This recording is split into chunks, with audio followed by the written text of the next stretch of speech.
사람은 언제나 선택의 순간을 맞이하죠. 그리고 그 선택이 인생의 전환점이 되곤 합니다. 그 순간을 우리는 어떻게 맞이할까요? 화려한 불빛으로 반짝이는 서울의 밤거리를 배경으로 이 질문은 내 마음을 파고들듯이 떠올랐습니다. 바로 그 질문으로 이 긴 이야기의 문이 열리기 시작했으니까요. 정은호는 원래 단정하고 성실한 남자였습니다. 어린 시절부터 늘 아버지가 일찍 세상을 떠나고 홀로 된 어머니 이옥숙 여사와 함께 소박하게 살아왔죠. 서울 외곽 작은 동네에서 자라 늘 말수가 적고 수호적으로 가족을 위해 땀 흘리며 일하는 성격이었습니다. 정은호에게는 늘 곁을 지켜주는 한 여자가 있었습니다. 바로 그의 아내 박혜진. 혜진은 전라남도 한 시골 마을에서 자라나 눈망울이 맑고 마음씨 고운 여인이었습니다.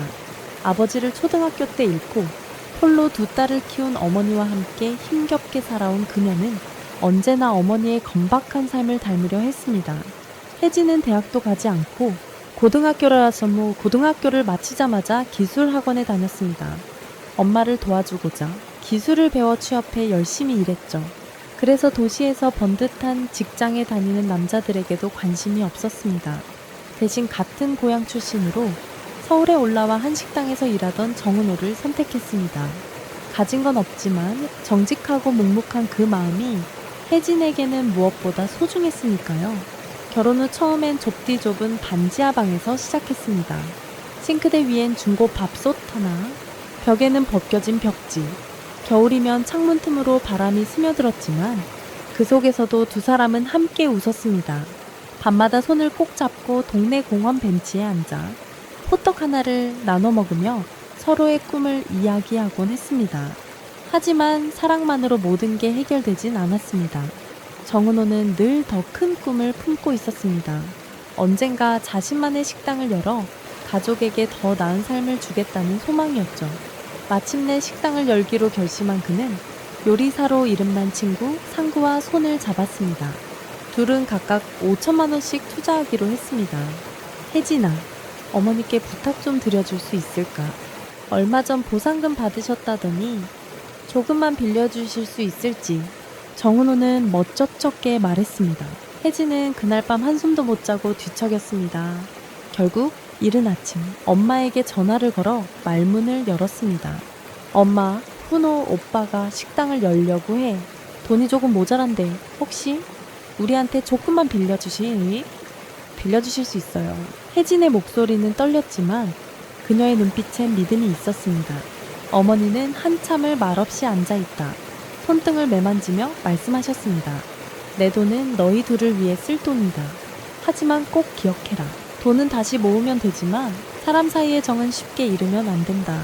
그렇게 어머니의 5천만 원이 두 사람의 꿈에 보태졌습니다. 가게는 서울 강북의 작은 골목에 자리 잡았고 첫 달부터 손님들이 꾸준히 찾아왔습니다. 새로운 맛, 정성 어린 서비스. 식당은 곧 골목 맛집으로 입소문을 탔습니다. 훈호는 밤마다 주방에서 상구와 함께 땀을 흘리며 문 앞에 서서 손님 한 명 한 명을 맞이했습니다.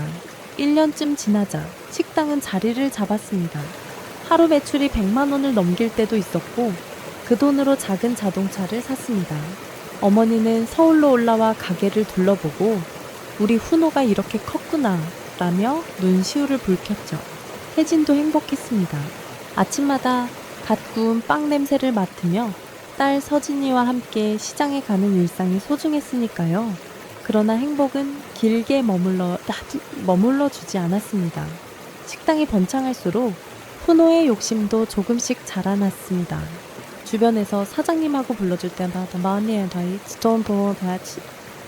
불러줄 때마다 그의 마음은 흔들렸죠.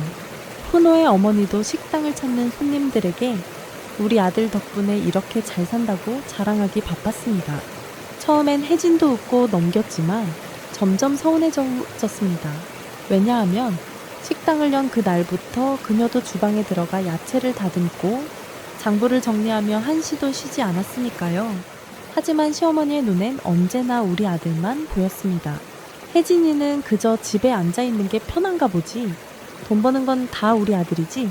시어머니의 한마디는 칼날처럼 그녀의 마음을 베었습니다. 혜진은 아무 말도 하지 않았습니다. 그녀는 오히려 더 부지런히 살림을 돌보고 아이를 돌보며 밤마다 조용히 기도했습니다. 괜찮아. 우리에겐 서로가 있으니까. 그렇게 자신을 달래며 말이죠. 여기까지 먼저 전개했습니다.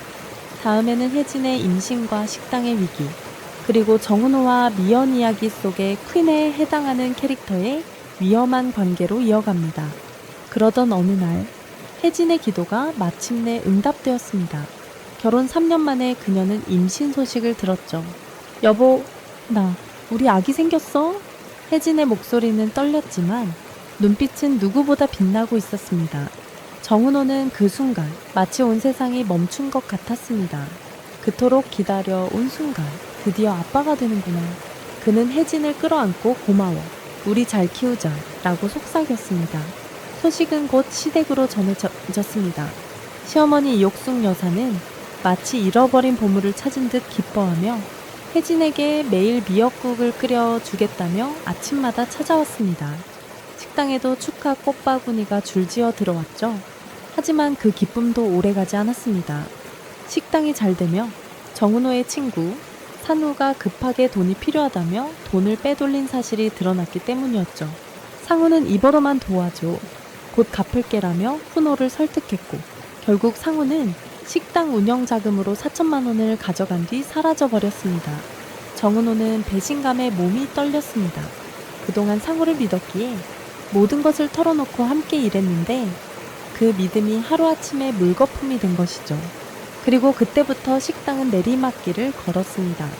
거래처가 재료값을 받지 못했다며 납품을 끊었고 단골 손님들도 발길을 줄였습니다. 훈호는 어떻게든 버텨보려 했지만 곧 은행에서 대출금 상환을 재촉하는 독촉장이 쏟아졌습니다. 그는 혜진에게 사실을 털어놓지 못했습니다. 임신한 아내가 받을 충격을 생각하면 차마 입이 떨어지지 않았죠. 대신 혼자 밤마다 식당에 남아 한숨만 길게 내쉬었습니다. 바로 그 무렵 식당을 둘러보던 한 여인이 있었습니다. 이름은 김미연.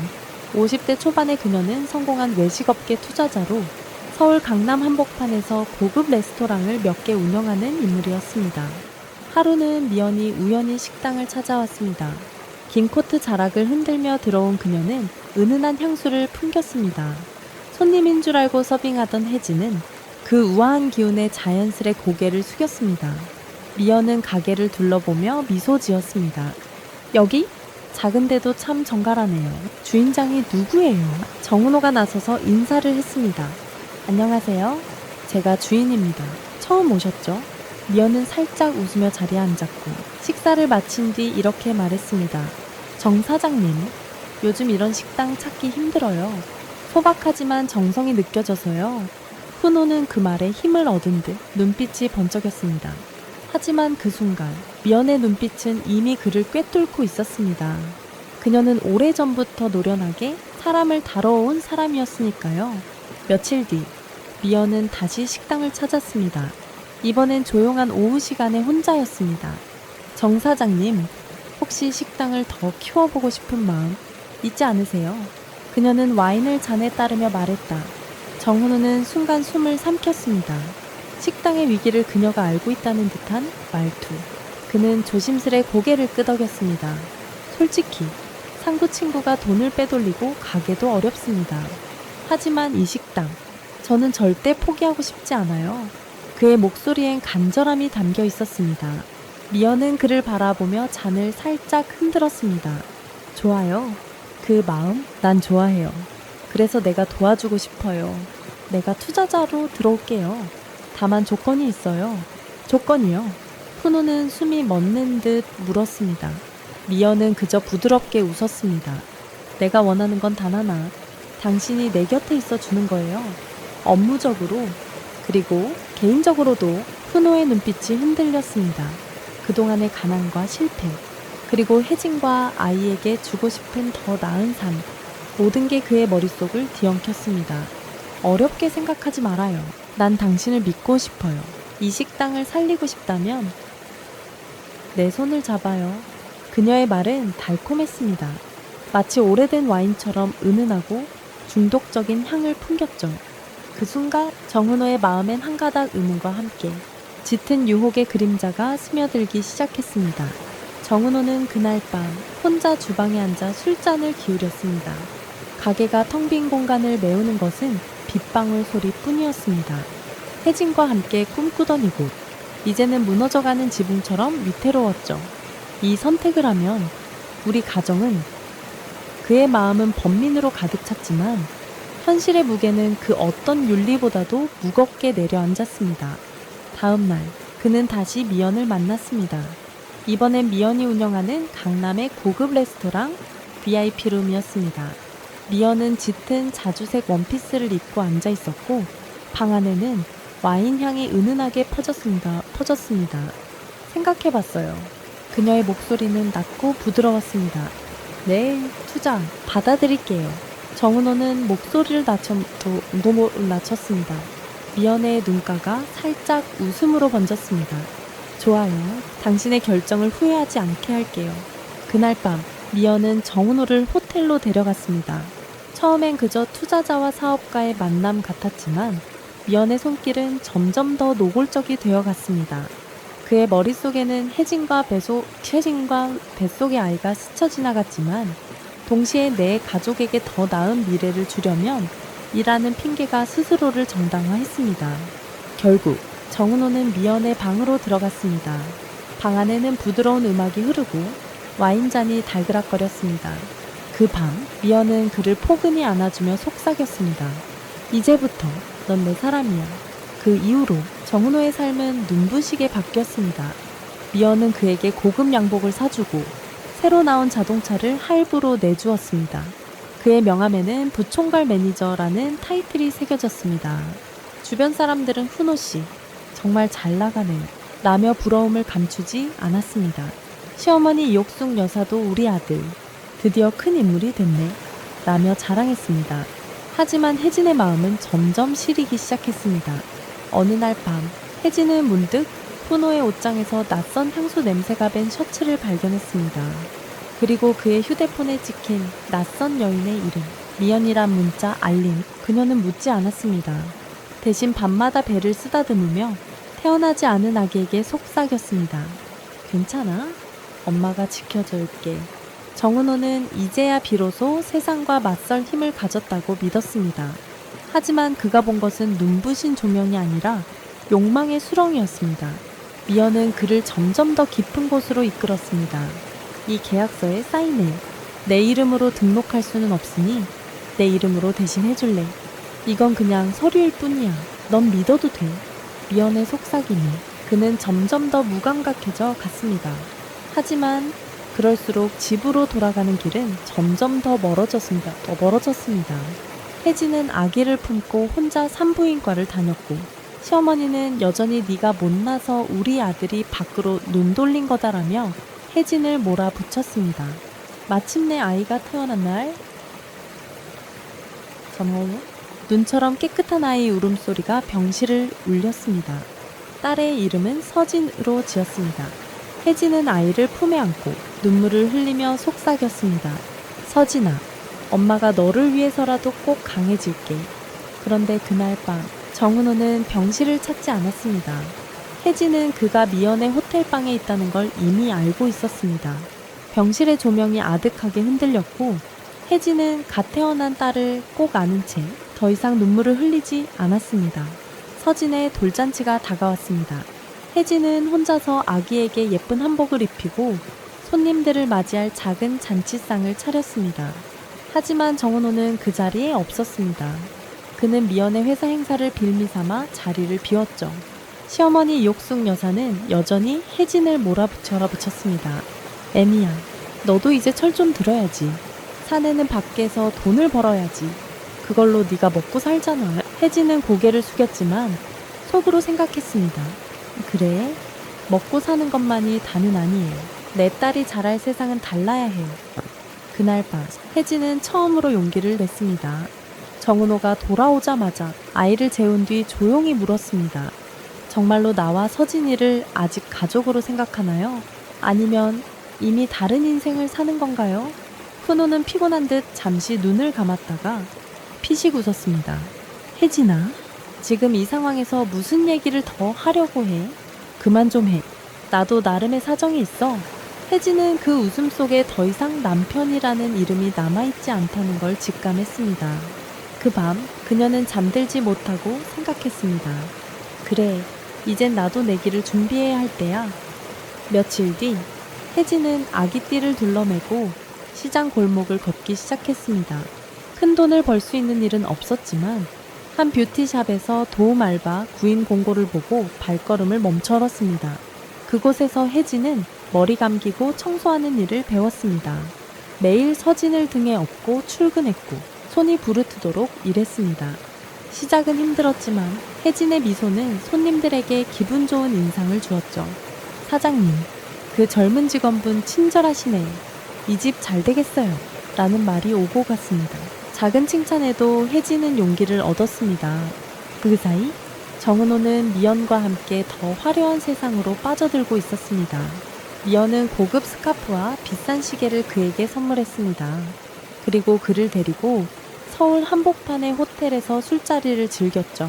훈호 씨, 난 당신이 나랑 있으면 이렇게 행복해. 우리 둘만의 시간을 더 오래 즐기자. 미연의 목소리는 달콤했지만 그 속엔 집요함이 배어 있었습니다. 훈호도 알았습니다. 자신이 이 관계에서 빠져나갈 수 없다는 걸. 하지만 그는 애써 눈을 감았습니다. 더 이상 돌아갈 수 없어. 소울츠웨스제제트. 그렇게 스스로를 속이며 혜진과 딸을 외면했습니다.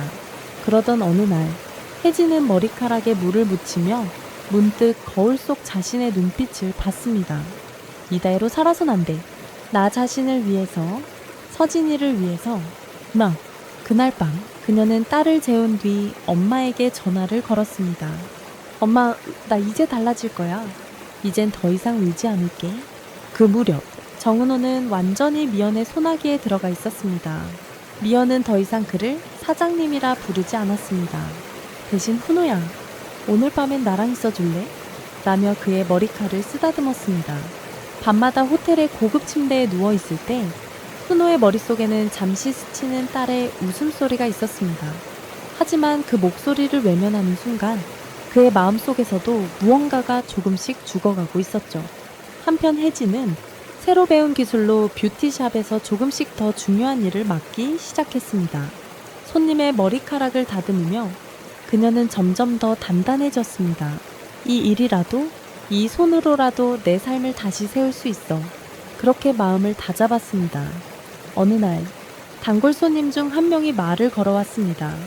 혜진 씨, 요즘 얼굴이 더 밝아졌네요. 뭔가 좋은 일 있어요. 혜진은 잠시 머뭇거리다가 웃었습니다. 아니에요. 그냥 제가 달라졌나 봐요. 이젠 제 삶을 제가 책임질 거예요. 하지만 서울 한복판에 화려한 삶을 줬던 정은호는 점점 더 위험한 거래로 발을 들여놨습니다. 미연은 남편과 이혼한 뒤에도 많은 부동산과 자산을 숨겨놓고 있었습니다. 그걸 되찾기 위해 그녀는 불법 서류를 꾸며내려 했죠. 훈호야, 이건 우리 둘만 아는 비밀이야. 서류 몇 장만 바꿔치기 하면 돼. 돈은 우리가 나눠 가지면 되고. 미연은 달콤한 목소리로 말했다. 훈호는 처음엔 망설였습니다. 이거 불법이잖아. 들키면 우리 둘 다 끝장이야. 하지만 미연은 그의 뺨을 살며시 어루만지며 속삭였습니다. 훈호야, 넌 이제 여기까지 왔잖아. 돌아갈 수 없다는 걸 알지? 그 말은 마치 마법처럼 그의 마지막 양심까지도 잠재웠습니다. 한편 혜진은 딸 서진과 함께 작은 원룸에서 새벽마다 도시락을 싸서 뷰티샵으로 향했습니다. 서진은 엄마 옆에서 그림을 그리고 혜진은 그 옆에서 손님을 맞았습니다. 매일이 전쟁 같았지만 그녀는 밤마다 아이의 머리맡에서 속삭였습니다. 서진아, 우리 조금만 더 힘내자. 엄마가 너한테 부끄럽지 않은 사람이 될 거야. 그렇게 시간이 흘렀습니다. 미연과 훈호의 거래는 결국 드러나고 말았습니다. 미연의 전 남편, 사업가 서인우가 법원에 소송을 제기하며 증거를 하나씩 내밀었습니다. 그 서류엔 정훈호의 이름과 위조된 도장이 뚜렷이 찍혀 있었죠. 그날 아침 경찰이 식당으로 들이닥쳐 내쫓습니다. 훈호는 수갑을 찬 채로 카메라 플래시가 번쩍이는 가운데 끌려갔습니다. 정훈호 씨, 불법 부동산 거래 및 문서 위조 혐의로 체포합니다. 혜진은 그 소식을 뷰티샵에서 들었습니다. 핸드폰 화면에는 훈호의 이름과 체포라는 단어가 선명히 떠 있었습니다. 혜진은 그 순간 아무 말 없이 아이를 꼭 안았습니다. 눈물이 나올 줄 알았는데 이상하게도 눈물이 나오지 않았습니다. 그저 한 가지 생각만 맴돌았습니다. 이제 정말 끝이구나. 좋습니다. 이제부터 훈호가 수감된 뒤 혜진이 어떻게 새로운 삶을 시작하고 또 미연의 몰락 그리고 작은 희망의 불씨를 찾아가는 이야기를 이어나가겠습니다. 서울중앙지방법원 첫 공판날 훈호는 죄수복을 입고 고개를 푹 숙였습니다. 판사의 목소리가 쟁쟁이 울려 퍼졌습니다. 정은호 씨, 김미연 씨와 함께 위조 서류를 이용해 부동산을 부당하게 매각하려 한 혐의가 인정됩니다. 미연은 여전히 고개를 빳빳이 들고 있었습니다. 그녀의 표정엔 두려움 대신 무심한 냉기가 맴돌았습니다. 판결은 예상보다 가혹했습니다. 미연은 징역 2년형, 훈호는 3년형을 선고받았습니다. 그 순간 훈호는 자신이 서 있는 자리가 얼마나 깊은 나락인지 실감했습니다. 손목에 차인 수갑의 차가운 쇳소리만이 그가 이제 돌이킬 수 없는 길을 걸었다는 걸 알려주는 듯 했습니다. 혜진은 그날 밤 작은 방에서 딸 서진을 꼭 껴안았습니다. 딸은 아직도 아빠 언제 와? 라고 물었지만 혜진은 웃으며 대답했습니다. 조금 멀리 갔다 오실 거야. 하지만 괜찮아. 엄마랑 있잖아. 어머니의 말처럼 혜진은 눈물보다 미소로 아이를 안심시켰습니다. 그리고 그녀는 결심했습니다. 이제부터 나 혼자서도 충분히 살 수 있어. 그 무렵 혜진은 뷰티샵에 일만으로는 모자란 생활비를 채우기 위해 작은 국밥집에 야간 알바까지 시작했습니다. 하루 3시간쯤 자고 다시 일어나기를 반복했지만 그녀는 지치지 않았습니다. 삶이 고단해질수록 오히려 마음은 더 단단해졌습니다. 가끔 국밥집의 손님 중에는 따뜻한 미소로 힘내요. 사장님 하고 말해주는 사람들이 있었습니다. 그 한마디에 혜진은 다시 한번 어깨를 펴고 일어섰습니다. 몇 달 뒤 뷰티샵 사장이 지방으로 가게를 옮기며 가게를 팔겠다고 했습니다. 혜진은 갈등했습니다. 내가 이 가게를 맡아볼 수 있을까? 아니면 포기해야 할까? 하지만 그녀는 이미 결심이 서 있었습니다. 어릴 적부터 늘 허름한 주방에서 삶을 버텨온 엄마처럼 그녀도 자신만의 작은 공간을 만들고 싶었습니다. 혜진은 적은 돈이지만 전세 자금 대출까지 얹어 뷰티샵을 인수했습니다. 새로 꾸민 간판에는 이렇게 적혀 있었습니다. 혜진 작은 미용실. 가게 문을 여는 첫날 하늘은 화창했습니다. 서진은 학교에 다녀오자마자 엄마 가게 너무 예쁘다 라며 해맑게 웃었습니다. 그 순간 혜진은 속으로 이렇게 다짐했습니다. 그래, 이제부터는 내 방식대로 살 거야. 그 누구의 그림자도 없이.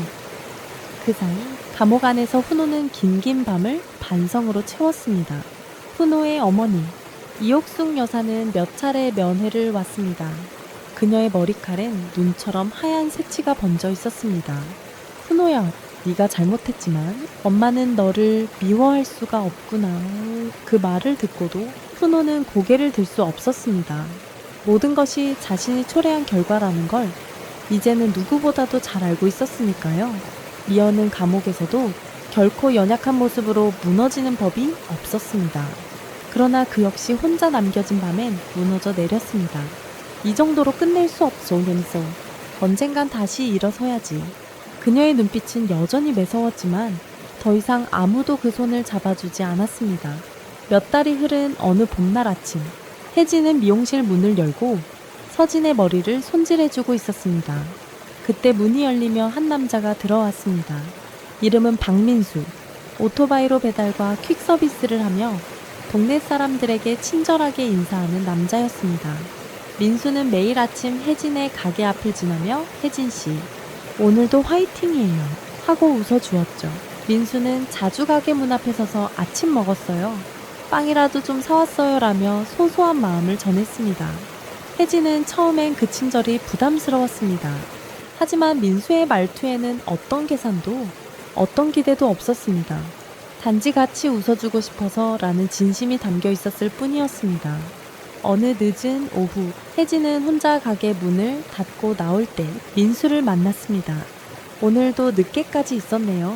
조심히 들어가요. 네. 고마워요, 민수씨.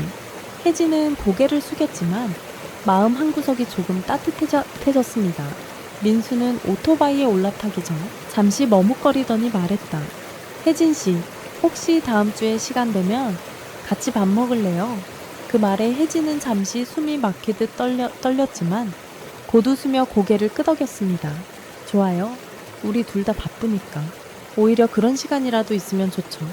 며칠 뒤, 두 사람은 동네 작은 국밥집에서 만났습니다. 혜진은 간만에 화장도 하고 머리를 단정하게 묶었습니다. 민수는 그녀를 보며 웃었습니다.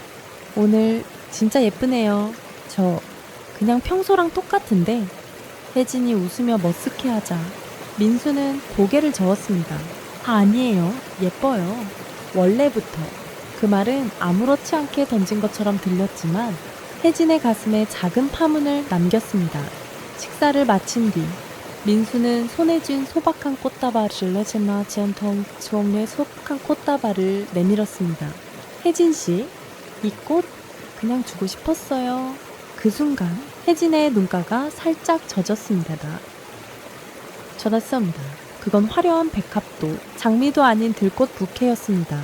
작고 수수했지만 누구보다도 따뜻하게 그녀를 안아주 듯한 꽃이었죠. 며칠 뒤 혜진은 민수에게 조심스레 말했다. 민수씨, 고마워요. 나 아직 누군가를 믿는 게 무섭고 겁이 나요. 하지만 민수씨는 그냥 내 옆에 있어줬으면 좋겠어요. 민수는 미소 지으며 고개를 끄덕였습니다. 나도 알아요. 그래서 나도 천천히 갈게요. 서두르지 않을게요. 당신이 웃을 수 있을 때까지. 그 사이 훈호는 수감 생활 중 마지막 면회를 가졌습니다. 혜진은 차분하게 앉아 있었고 훈호는 흐트러진 머리칼과 마른 얼굴로 눈을 떨구고 있었습니다. 혜진아, 서진이는 잘 지내? 응, 잘 지내. 민수씨가 아침마다 학교까지 데려다줘. 민수씨가 서진이한텐 아빠처럼 잘해줘. 훈호는 작게 고개를 끄덕였습니다. 그래, 고맙다. 나 이제 더 이상 뭐라 할 자격도 없어. 그냥 미안하다. 혜진아. 혜진은 조용히 대답했습니다. 나도 이제 그만 미안해도 될 것 같아. 우리 모두 각자의 길을 찾았으니까. 그날 이후 혜진은 더 이상 과거를 묻지 않았습니다. 민수와 함께 만든 작은 가게에서 서진의 웃음소리가 매일같이 퍼졌습니다. 민수는 배달로 바쁘면서도 저녁마다 가게 앞에 서서 말했습니다. 오늘 하루도 수고 많았어요. 그 짧은 인사 한마디가 혜진의 마음을 덮어주는 담요 같았습니다. 그리고 새로운 시작. 에필로그. 새로운 계절의 문 앞에서 여름이 지나고 가을이 찾아왔습니다. 동네 가로수길은 노랗게 물들고 그 아래로 혜진과 민수 그리고 서진이 함께 걷고 있었습니다. 서진은 작은 손으로 민수의 손을 잡고 말했습니다. 삼촌, 우리 집에도 놀러 오면 안 돼요. 엄마랑 나랑 맛있는 거 해줄게요. 민수는 서진의 손을 부드럽게 쥐고 웃었습니다.